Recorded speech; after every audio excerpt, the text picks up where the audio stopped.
Hey, what's up, friends? Welcome back to Marketing on Point, the podcast that helps you connect, convert, and stand out online. I'm your host, Matt Hadley, founder of Wander Creative, and today we're asking a tough but necessary question. Is your brand actually making an impact, or is it just making noise? It's easy to get excited about likes, followers, views, but here's the thing. Those numbers can feel good, and they can also still mean nothing. They can make you think you're growing when really you're just spinning your wheels in front of the wrong audience. So today, we're gonna dive into the difference between what I call vanity metrics versus value metrics and how to actually measure whether your brand is making a difference that matters. So let's go ahead and get into it. Welcome to Marketing on Point, the podcast where strategy meets clarity. Every episode, we break down real-world strategies, stories, and impactful tactics to help you grow your brand. Let's dive in.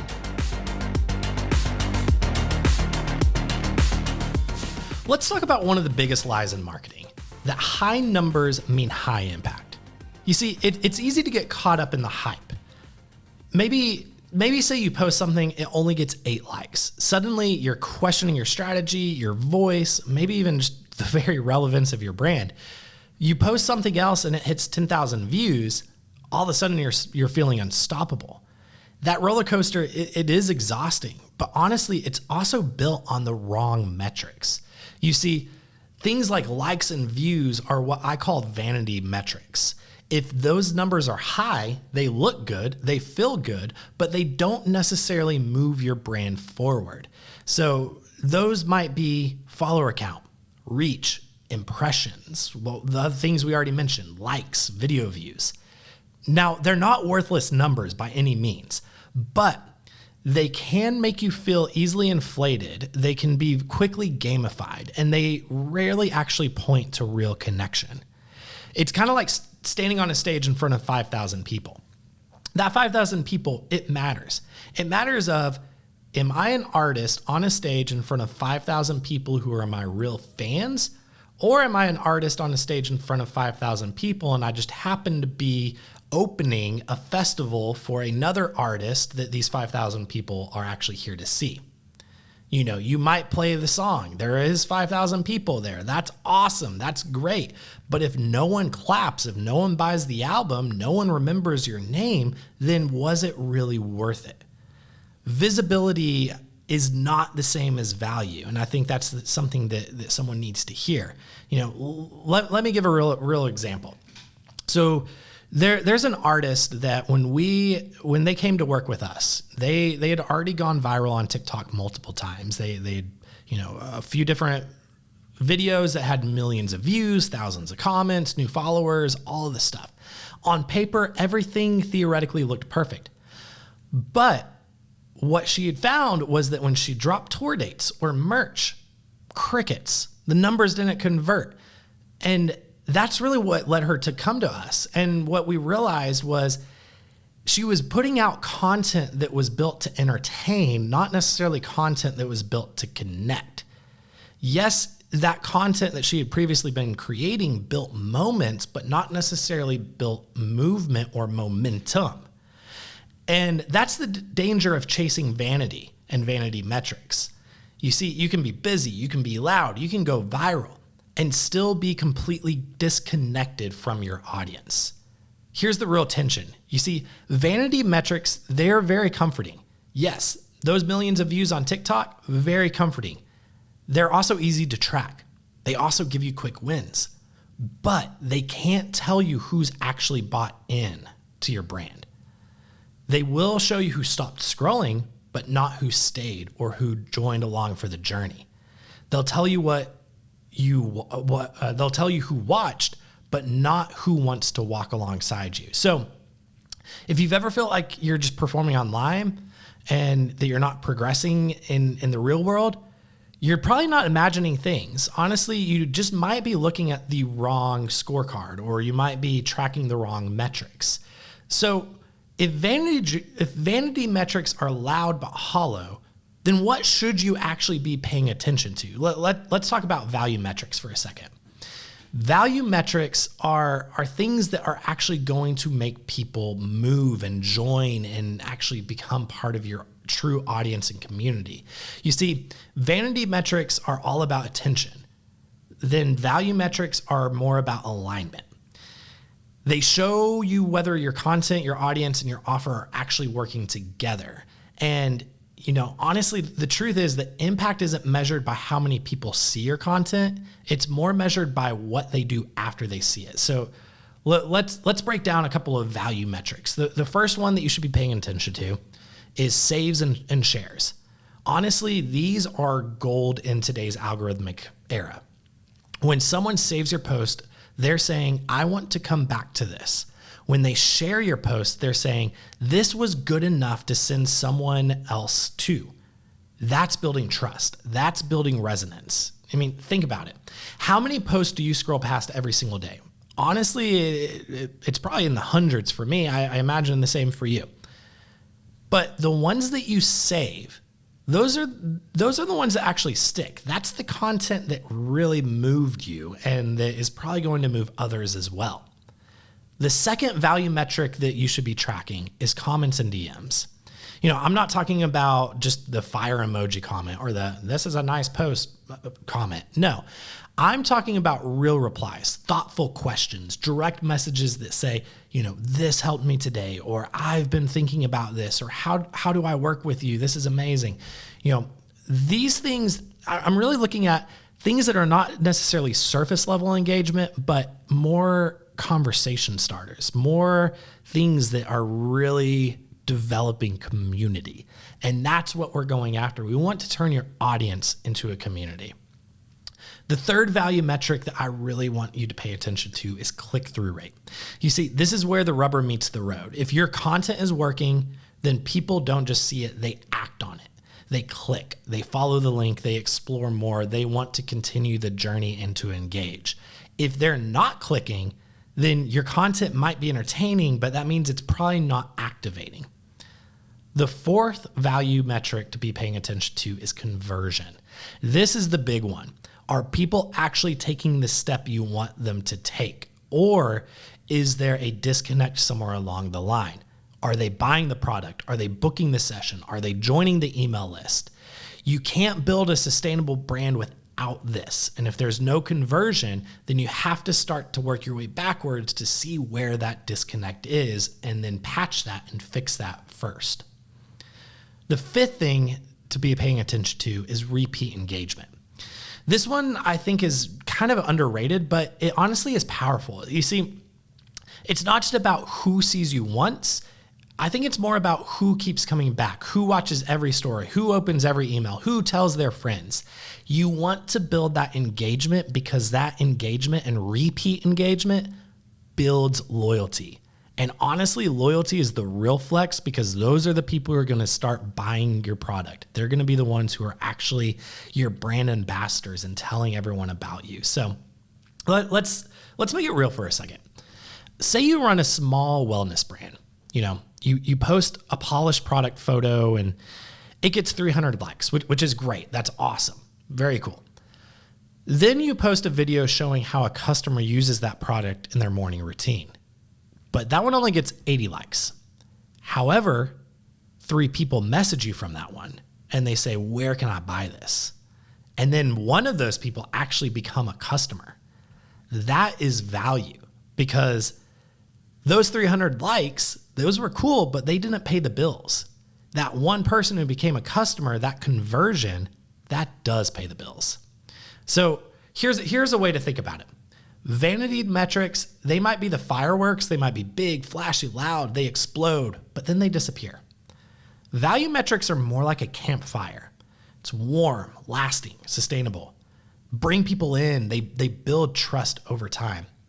And honestly, to quote Drake, yes, Drake, the artist, in his documentary series, he said something to the effect of, sometimes it's not about how many are watching. It's about who's watching.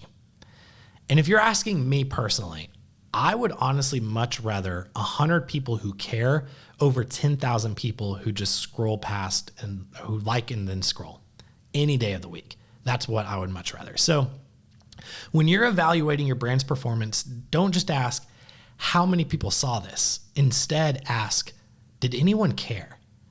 Did it move them? Is it building something real? Because true value of your brand isn't the numbers. It's in the movement behind the numbers. So yeah, those are the metrics that matter. The ones that build real momentum, not just empty noise. But now the question becomes, what do you do if you've been stuck chasing the wrong metrics? And how do you shift from vanity to value in a real practical way? We're going to take a quick break, but after this break, I want to share a real world case study from an artist who looked successful on the surface, huge views, tons of followers, but couldn't get anyone to show up when it actually counted. So we're going to walk through that right after this, and we're going to see the real results. So stick around.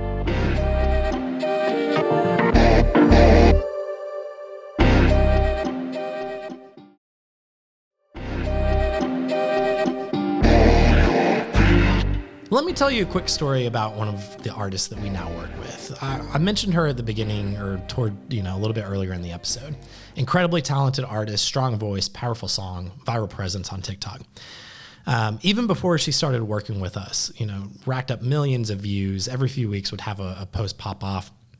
Part of the reason that she came to talk with us though, and to work with us was because anytime that it came time to drop merch or sell tickets, nothing moved.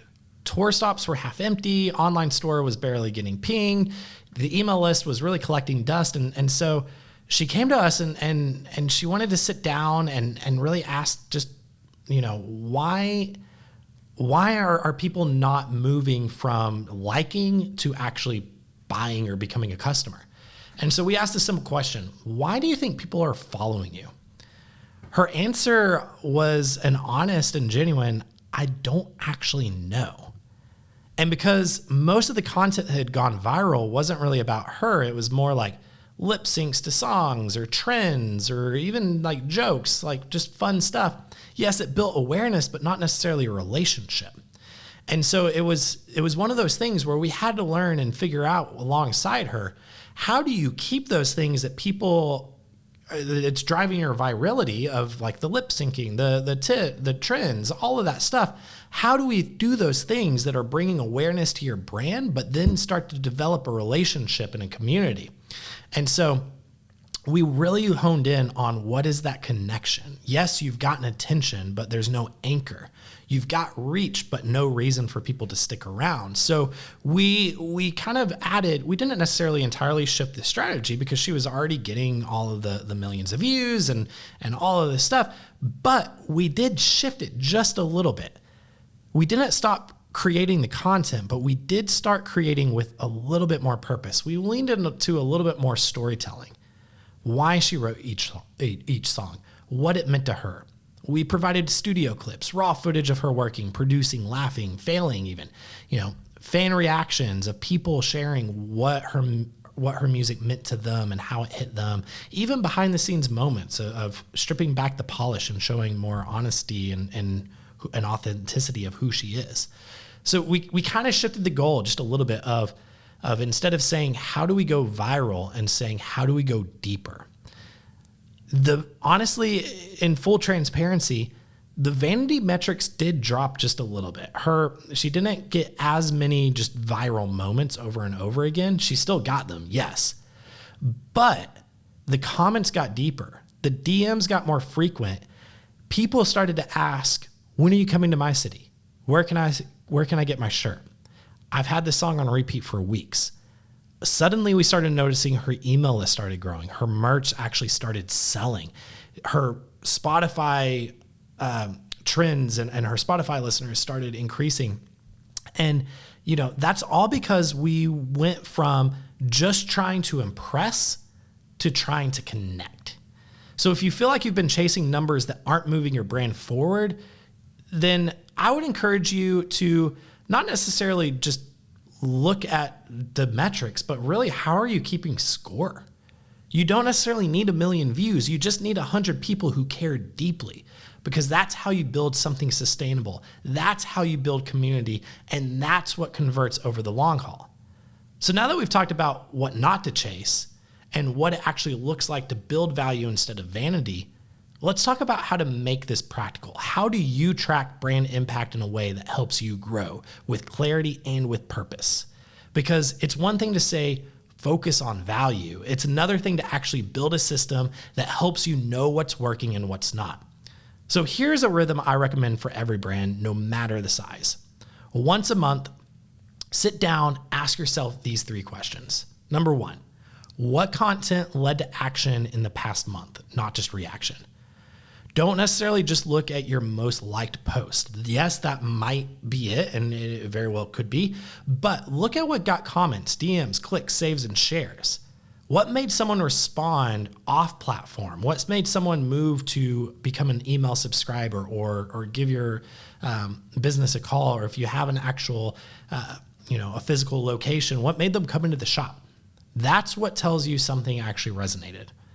Number 2, what messages or stories connected with your ideal audience? Again, not just the general public, but your people, the ones who would actually buy, attend, follow. Maybe it was a behind the scenes post that sparked a comment from someone in your niche, or maybe it was a tip that you shared that got a client to book a discovery call. Trace it back, look for those patterns, double down on what's working. The third question I want you to ask is, are you building trust or just attention? I would almost say that this is the biggest one, because if your metrics are growing but your brand feels flat, you might be gaining eyeballs, but you're losing depth. And depth is what drives long-term growth and long-term sustainability. So let's talk about how to track it. You don't need necessarily a fancy dashboard or an analytics tool. You can do this in like a Google Sheet or a Notion template or ClickUp. Maybe it's something you're already using, something that just is easy that you can keep up with, and just literally open it up, call it Brand Health Tracker. And each month log these things. Log the top 3 posts by saves, shares, and DMs. Log website click-throughs from social, email or SMS list growth, and actual conversions of product sales, booked calls, downloads. Also track audience feedback, any standout comments, reviews, or messages. Keep it pretty lean. You don't want this to become an overbearing, cumbersome thing. You want to keep it lean, keep it honest, keep it something you can track monthly. Again, it's not about obsessing over every stat. It's about building awareness of what's connecting and converting. So here's what I want to leave you with today. Big numbers might get your attention, but small, consistent action is really what's going to build your brand. The goal isn't necessarily to impress with a bunch of viral moments. Yes, those are great. Those are amazing. We want those. We want to chase those. But the more important thing that we want to chase is we want to chase connection. We want to build community. We want to create something that actually moves people. And we also want to measure success by impact, not just visibility. So this week, I challenge you, look back on your last 10 posts. What actually led to engagement you care about? What started a conversation? What earned you a response, not just a reaction? And then ask yourself, am I chasing the algorithm or am I serving my audience? Because those 2 roads, they might run parallel to each other, but sometimes they can lead to very different results. And at the end of the day, you want to trust the real metric. You want the value of the real people who are going to consume your product, are going to become a brand ambassador, and are going to help you reach your end goal. So that's all I have for today. Thank you so much for listening to Marketing on Point, and I can't wait to see you next time. Thanks for listening to Marketing on Point. This podcast is all about helping you show up with clarity, connect with the right audience, and build a brand that actually grows. It's brought to you by Wander Creative, your full-service partner for strategy, content, and execution that moves people. If this episode helped you think differently, do us a favor, subscribe, share it with a friend, and leave a quick review. It helps more people discover the show and build brands that actually make an impact. We'll see you next time.